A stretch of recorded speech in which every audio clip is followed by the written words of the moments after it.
De boue sont arrachées de ce canal et déposées sur les champs alentours, sur près de 3 km.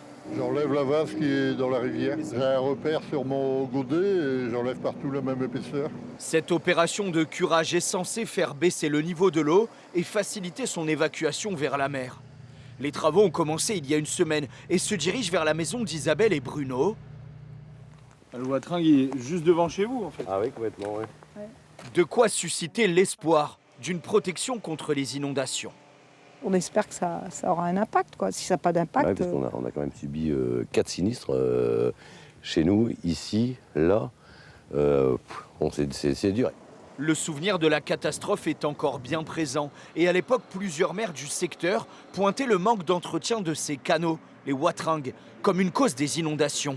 Il y a 1 mètre de curage là, qui est fait et qui est renvoyé de l'autre côté. En une semaine de travaux, le maire et 7 habitants notent une baisse significative du niveau de l'eau. On a vu que ça avait bien baissé, 40-50 cm facile.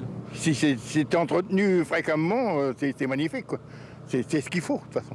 Pour vous, le curage, c'est la solution? Ah bah c'est la solution. Ces travaux coûtent 300 000 € sur ce secteur. Mais le curage est parfois insuffisant. Selon l'institution des Watringues, il faudrait 40 millions d'euros d'investissement, toute opération confondue, pour entretenir la totalité des 140 km de réseau. Des opérations d'entretien, il y en a. Ça va concerner par exemple le faucardage, c'est-à-dire les algues qu'on retire notamment à la période printanière et estivale dans l'eau, ou bien enlever les embâcles, les branches, les arbres qui sont prêts à tomber par défaut d'entretien qui ne se s'est pas réalisé depuis quelques années. Donc tout n'est absolument pas à curer.